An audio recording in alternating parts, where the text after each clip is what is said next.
Bismillahirrahmanirrahim. Assalamualaikum warahmatullahi wabarakatuh. Waalaikumsalam warahmatullahi wabarakatuh. Apa kabar semuanya?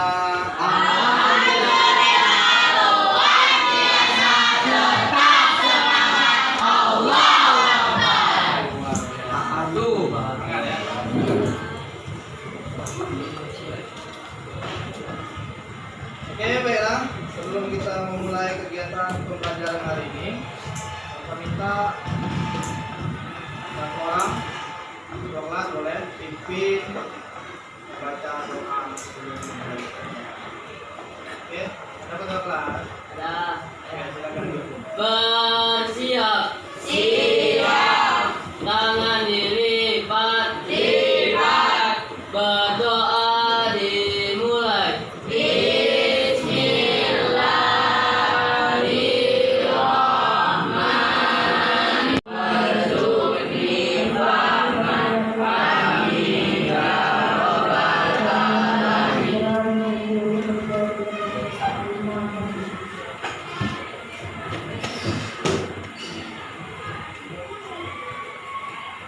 Oke, kita lanjutkan.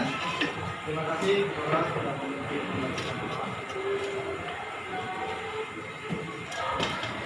Baiklah, Bapak akan mengabsen terlebih dahulu.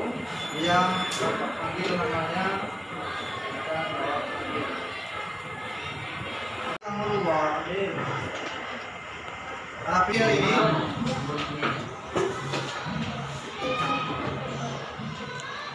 kira-kira ada yang masih ingat materi pelajaran sebelumnya?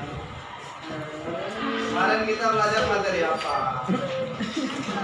Masih ingat atau sudah lupa, Pak? Ya, Presiden. Presiden. Ya. Satu lagi. Ada berapa macam? Angkat tangan. Ya, Tarlet. Men. Profil pelajar Pancasila. Kita nyanyikan sama-sama, Nisa. Oke, tepuk tangan, Nisa. Bisa. Ya, Bapak hitung, kita nyanyi bareng-bareng. 1, 2, 3.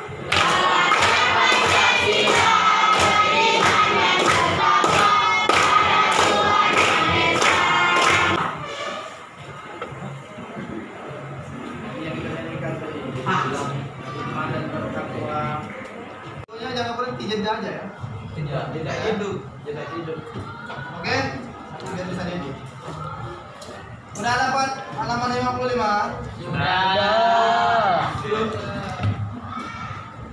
Ya, sobat kan presidensial.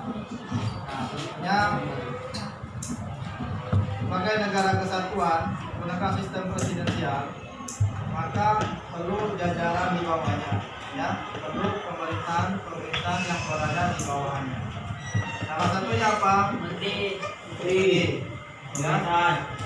Jadi presiden dibantu oleh menteri. Nah, sedangkan untuk di daerah masing-masing, maka pemerintah dibantu dengan Gubernur. ya, pemerintah provinsi yang dipimpin oleh gubernur.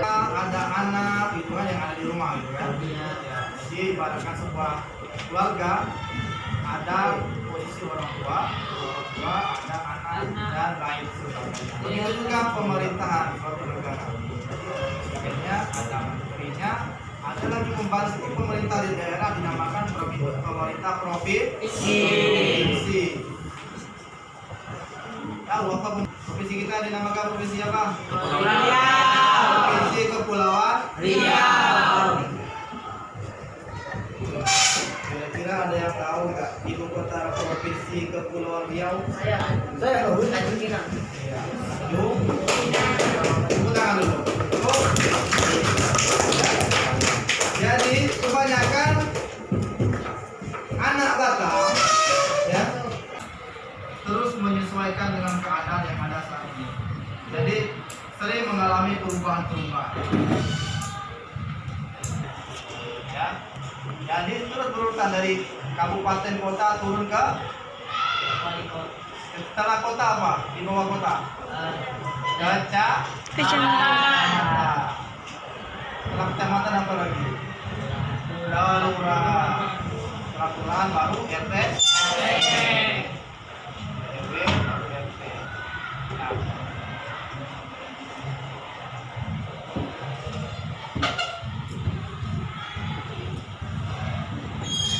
Dulu pada masa pemerintahan Orde Lama, ya, sistem pemerintahan yang ada di Indonesia ini hanya terpusat pada pemerintah pusat. Jadi apapun keputusan, apapun kebijakan yang ada di negara kesatuan Indonesia ini, negara kesatuan Republik yang menyusun tentang pemerintah daerah mempunyai wewenang untuk mengatur daerahnya sendiri. Ya, dari sebelumnya pemerintahan Indonesia ini hanya diputuskan di pusat, ya, pusatnya di mana Indonesia? Jakarta. Jadi seluruh wilayah ini dikuasai atau diputuskan di Jakarta. Setelah adanya perubahan rancangan undang-undang mengenai pajak atau mengenai hasil bumi, jadi daerah berhak mengaturnya. Hasil buminya harus diapain, dananya, modalnya, keuntungannya, itu daerah berhak mengatur. Yang sebelumnya itu semua diatur oleh pusat. Itu contoh salah satunya. Nah, seiring dengan perkembangan zaman, peraturan terus diperbarui hingga saat ini untuk terbaru strategis nasional. Ya, proyek strategis nasional itu hanya ditentukan wewenangnya oleh pusat.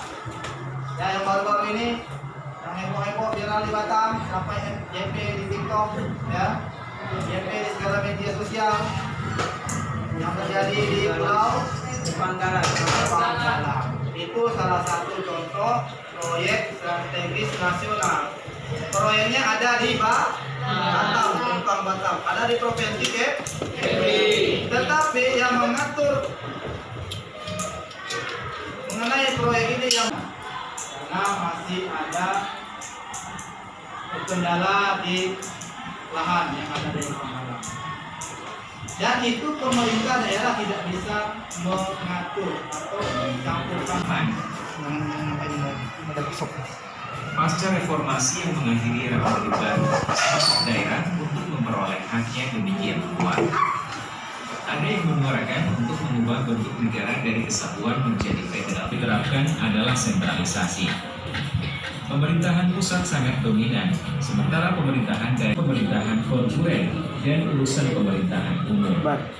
Urusan pemerintahan absolut adalah urusan pemerintahan. Ruang lingkup pelayanan dasar meliputi pendidikan, kesehatan, pekerjaan umum dan penataan ruang, perumahan rakyat dan kawasan permukiman.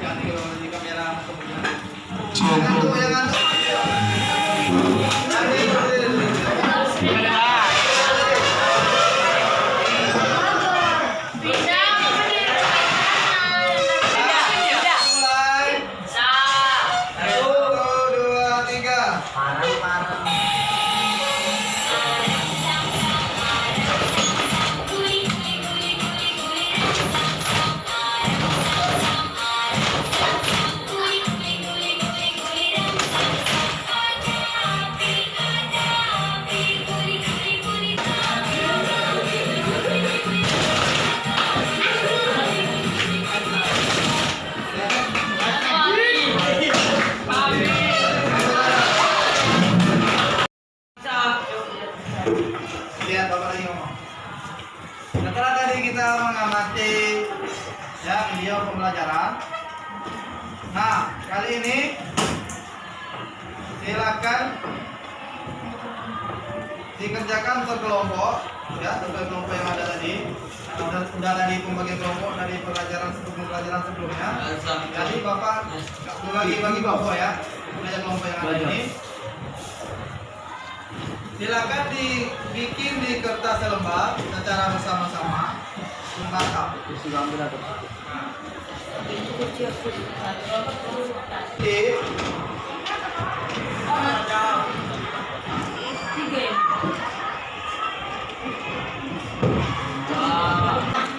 Kira-kira apa sih positifnya kalau yang mengatur daerah. Oh iya ya. Ya. Ah, ya. Kemudian negatifnya apa? Nah, jawab. Korupsi. Jawabnya lebih kurang. Ambil kelompok yang ringan apa? Nih, zoom yang nanti tim nih. Pak kamera ini boleh coba. Tapi kalau tepat nanti video kita nggak habis belum.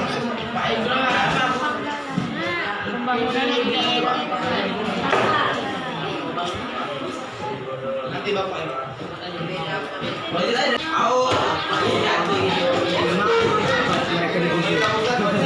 loh, betul lah masalah. Saya lagi apa lagi? Ya nanti kita Berpindah.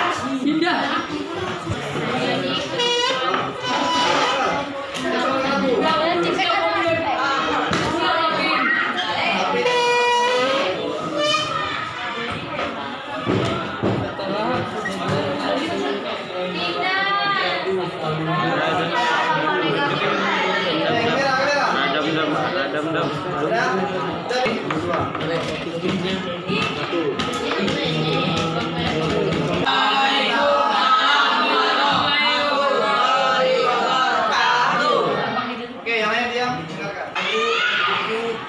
Ya, silakan. Kami akan menjawab dari soal yang telah diberikan. Ya. Nomor 1. Apakah ada kendala pada proyek strategi nasional yang ada di Lempang dalam bahasa? Jelaskan. Ya. Jawabannya adalah orang-orang di sana tidak terima karena tempat tinggalnya digusur. Oke, ya. Tentang warga Lempang Galang, apakah dampak positif dan negatif dengan kebijakan proyek strategis nasional yang Ya. Jawabannya adalah dampak positifnya sebagian besar mereka sudah berdamai, dan dampak negatifnya sebagian kecil mereka belum berdamai. Ya. Oke, berikan dulu. Oke. Assalamualaikum warahmatullahi wabarakatuh.